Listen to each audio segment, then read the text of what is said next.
BFM Business. Toute l'info éco et business à la mi-journée. 60 minutes business.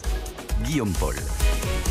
Nous voici dans 60 minutes business. On va dire un mot du Brexit parce que TikTok, voilà, la pendule continue de tourner. Demain, on sera le 1er décembre. Et théoriquement, on a jusqu'au 31 décembre prochain pour trouver un accord sur la future relation commerciale entre le Royaume-Uni d'un côté et l'Union européenne de l'autre. On va en parler quelques minutes avec Patrick Martin-Genier qui est avec nous au téléphone. Bonjour Patrick. Bonjour Guillaume. Bonjour, professeur à Sciences Po à l'INALCO, spécialiste des questions européennes. Alors, a priori, en théorie, 31 décembre, sauf que beaucoup disent non, en fait, le temps que le Parlement européen ratifie tout ça, valide tout ça, que les parlements nationaux aussi, c'est plutôt à la fin de cette semaine, là dans quelques jours, qu'il faudrait conclure. Vous êtes d'accord avec ça, vous Patrick, ou pas ?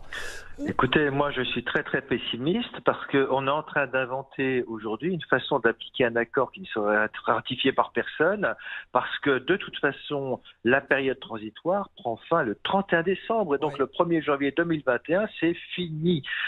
Évidemment il y a aujourd'hui une grosse inquiétude parce qu'on voit bien que Michel Barnier n'arrive pas à aboutir, il n'arrive pas à avoir un accord. La partie britannique tergiverse, tout le monde dit oui, nous allons parvenir à un accord, tout est fait pour avoir un accord, mais en réalité, lorsque vous écoutez Boris Johnson ou encore ce matin la ministre de l'Intérieur, on vous dit mais finalement, on pourra très bien s'en sortir sans avoir un accord. Donc on a l'impression qu'on fait semblant de négocier, mais qu'en réalité, il n'y a pas cette volonté d'aboutir. Le gros point d'achoppement aujourd'hui encore, Patrick, enfin, il y en a deux, il y a la question irlandaise et puis la question de la pêche. Voilà les deux gros dossiers aujourd'hui qui empêchent d'avancer fondamentalement, vous nous le confirmez, hein ? Bah, évidemment, mais même bon, sur la pêche, les chiffres qui ont été donnés par Michel Barnier sont regardés comme dérisoires par le Royaume-Uni qui voudrait rapatrier 80% des quotas de pêche pour le Royaume-Uni, alors que du côté de l'Union européenne, on est en train de dire que ces quotas devraient être rapatriés tout au plus à 20%.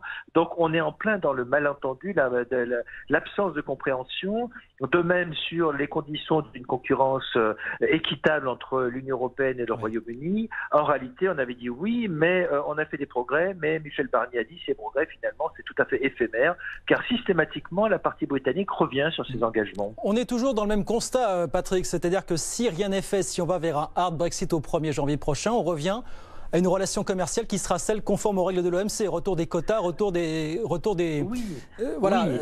Mais ça n'arrange personne, évidemment, qui plus est dans la configuration économique qui est la nôtre aujourd'hui, finalement. Bien sûr que ça n'arrange personne, et on pourrait dire même que l'Union européenne est tétanisée, d'ailleurs elle-même, à l'idée qu'il n'y ait aucun accord pour le 1er janvier. Mais qui doit être le plus tétanisé des deux, Patrick? C'est l'Europe ou c'est Boris Johnson, finalement, à ce petit jeu-là? Je pense que c'est Boris Johnson, et c'est le Royaume-Uni qui fait plus de 50% de son commerce avec l'Union européenne, mais ils sont dans une posture complètement idéologique, ils sont dans le déni, ils sont en train de dire que finalement tout sera formidable, même s'il n'y a pas d'accord. C'est eux qui vont souffrir, ce sont les agriculteurs, ce sont les citoyens, ce sont les étudiants qui vont souffrir de l'absence d'un accord, et ça c'est terrible, et ils vont véritablement souffrir, à tel point que ça pourrait mettre en cause le maintien de Boris Johnson au sein de Downing Street. D'autant que Johnson n'arrive pas à conclure autant d'accords de libre-échange avec l'étranger qu'il ne le souhaiterait. C'est pas flamboyant pour l'instant, hein. C'est des idées d'émancipation. D'autant qu'avec Joe Biden aux États-Unis, très clairement, on a fait savoir à Boris Johnson que si on remettait en cause les accords du vendredi saint, il n'y aurait pas d'accord commercial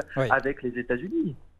Ouais, ça ressemble plus à une grosse partie de poker menteur de la part de Boris Johnson pour décrocher un accord et faire céder les Européens, qui eux non plus n'ont pas intérêt à céder. Ils ont été unis jusqu'à présent, ça serait quand même assez curieux qu'ils cèdent maintenant, Patrick, quand même, finalement. Hein. Oui, je pense qu'ils ne céderont pas parce que ce qui est en cause, c'est l'intégrité du marché unique européen. Et donc on ne peut pas se permettre que toutes les marchandises rentrent n'importe comment dans l'Union européenne. Bon, votre petit doigt, il vous dit quoi, Patrick, pour conclure là? Gros coup de poker de Boris Johnson ou est-ce qu'il est vraiment prêt à aller jusqu'au bout pour vous? Très gros coup de poker. Je pense quand même les Britanniques étant des gens pragmatiques, au dernier moment, ils essaieront d'avoir un accord. Mais c'est toute l'histoire de l'Europe, ça, Patrick. On le sait de toute façon, c'est pas nouveau. C'est à la fin, tout le monde se met dessus, et à la fin, tout le monde s'embrasse. Voilà comment ça se termine dans les dernières minutes. Je ne pense pas qu'on s'embrassera le 1er janvier, hein, mais éventuellement un accord reste encore possible. Peut-être on aura sauvé au moins un accord à minima, vraiment à minima, mais on verra bien. Merci beaucoup, Patrick. Voilà. Merci d'avoir été avec nous quelques minutes. Patrick Martin-Genier, professeur à Sciences Po à l'INALCO, spécialiste des questions européennes. Merci d'avoir été avec nous sur BFM Business.